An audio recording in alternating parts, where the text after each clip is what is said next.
Howdy, Rebecca here from Jolly Alchemy, and today I'm going to be giving sort of an adjunct report to the transit report series that I have begun. And what I want to explain is what's going on in a Chinese hexagram. The reason I want to explain this is because as we go through the transits, we're going through the hexagrams. Okay, that's not too hard to understand for most people, but we're going through the hexagrams gate by gate and line inside of the gates, so line by line inside of the gates, and then the gate by gate. So we're going 1 2 3 4 5 6 1 2 3 4 5 6 1 2 3 4 5 6 over and over and over again. So it's actually helpful to know what do 1 2 3 4 5 6 stand for, because these are place markers, kind of like the way the planets are place markers, where if you have a gate show up, say, in the planet of Venus, and that's going to be talking really about values and relationship kind of stuff. So the hexagrams have a place marker, a value for each of the lines. And I'm going to explain those so that you understand a little bit more, so that when I say we're in 23 line 4, you understand, oh, okay, this is what that line 4 of the 23 means. So I say, oh, okay, 23 is being able to explain something, and you go, oh, okay, line 4, that's going to be explaining something to someone else. That's going to be a real networking kind of a line. So let us begin at the beginning. And to begin at the beginning, I'm going to show you my chart. This is from Jolly Alchemy's cheat sheet, or basically what we call the foundational human design concepts.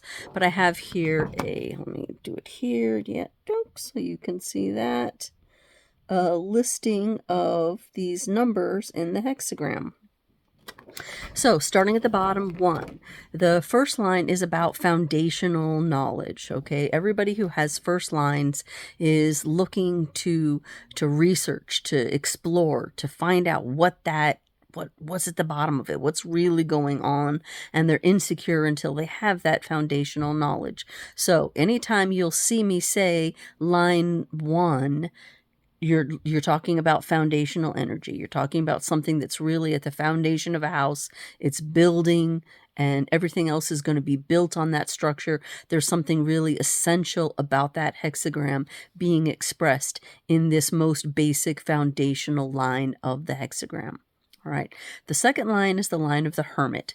And as you see in the example in the house, the second line, the person is on the first floor, they're inside the window, and we're looking in on them. That's because this is one of the lines of projection, which is we're looking in, we're thinking we're seeing the whole picture, but really when you're looking into somebody's window in the house, you're not seeing the whole picture. You're seeing it like in a frame.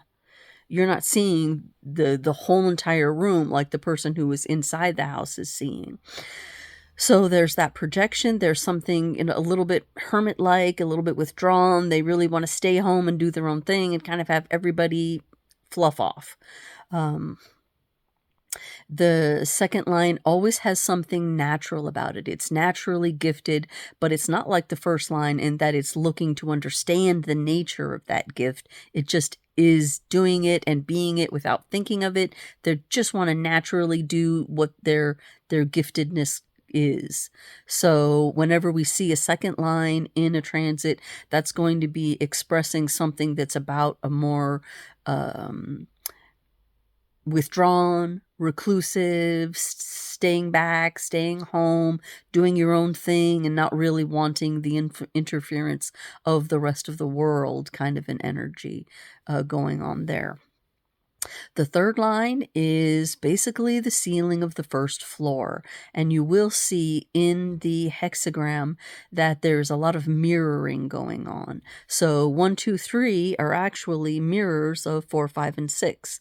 So the 3 is going to be, they say, the ceiling of the first floor. What does that mean? It's like as if you were on the stairs on the first floor, almost to the second floor, but you're really up on the stairs looking down over the whole entire first floor. So this is the most mature line of the 3 but all three are really inwardly focused. 1, 2, and 3 are very personal, in looking, in facing kind of energies.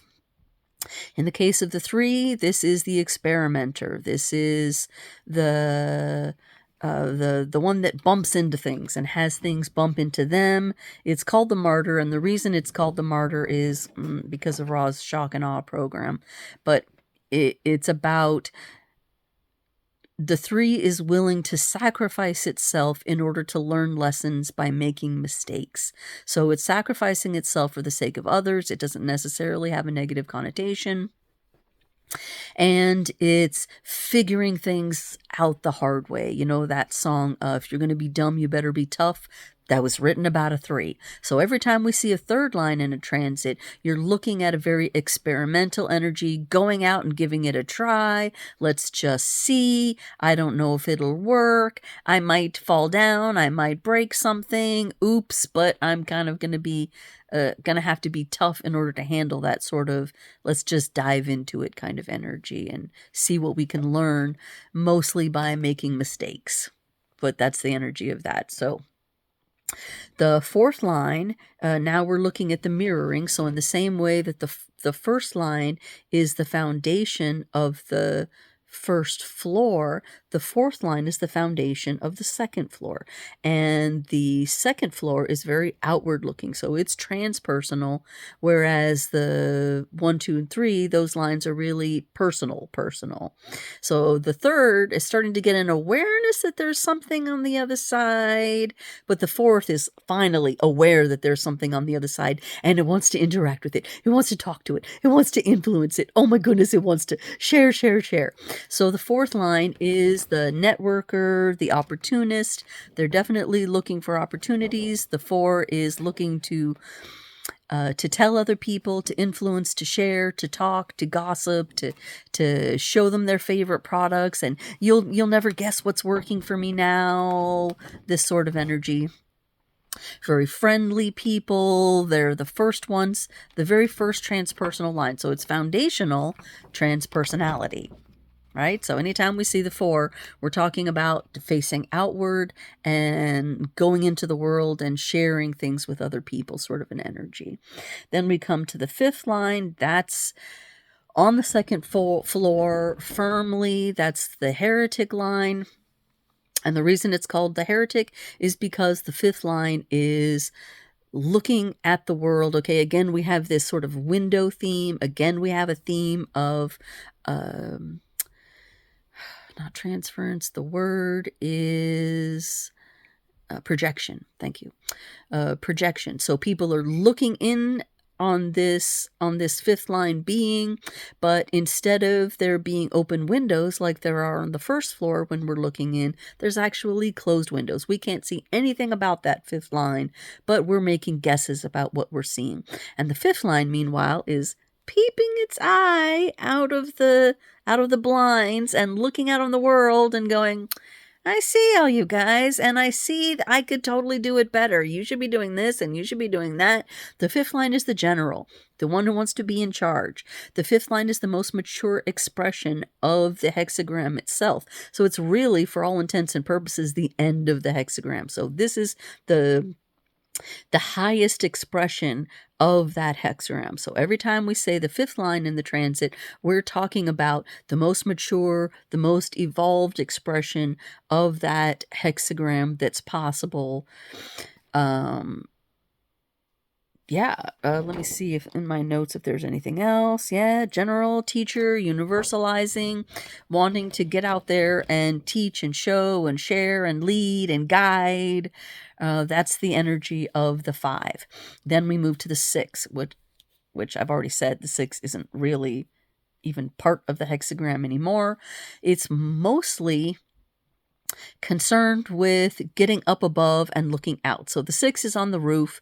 The 6 is the one that has a 3-part lifestyle. If we're looking at like people with 6s in their profiles, like let's see, we have this person here, 6 in their profile. So their personality is going to be expressing this 6 and this 3-part lifestyle. So it's about in the first part of the life, being very experimental, basically acting like a 3. And then the second part of the life, withdrawing, going up on the roof and really just wanting to look at things, evaluate, solidify their opinions about things. And then in the third phase of life, they come down off the roof and they are role models for us. So this 6th line is acting more like it's being the energy, not thinking about it, not obsessing about it, not really in it at all, just naturally showing the example of it. While they themselves, their focus is on the next hexagram, the next yard over. They're on the roof and they're looking out to see what's in the distance. So the 6 is a very much an overview kind of a line. They want to get up, they want to look over, they want to see out, and they're natural leaders because they're natural role models. So every time I say 6 in the transit for the 6th line, I'm going to be talking about that kind of energy that's really above it all. That's just being it without even thinking about it. They've seen it. They've done it all. They've traveled in some metaphorical sense through all the lines of the hexagram, and now they're just expressing the hexagram itself. Rather than talking about it or wanting to share or experiment with it or look at it. No, they're just being it. So that's line 1 through 6 on the hexagrams. Every single hexagram has this character to it. So you look at every hexagram, every 6th line in the hexagram is going to carry this role model energy. Every first line in every hexagram is going to be carrying this foundational energy, and that helps you get sort of a grasp of what's going on with these hexagrams as we cycle around the wheel and looking at them. So maybe tomorrow or maybe in another session I will bring out the wheel, show how those work, because it doesn't make a lot of sense to us, especially in the Western world, to see how that wheel works. It's not really mathematically easy, but there is a kind of a sense to it. And it's interesting because this system has been in place for thousands of years, giving us a heads up on what's coming forward, what's coming next, what we can expect, and how to look at it, how to deal with it. So that's the hexagrams. I hope that's helpful in understanding what's going on in my future transit reports. Have a great day, and we'll talk later. This is Rebecca Jolly from Jolly Alchemy.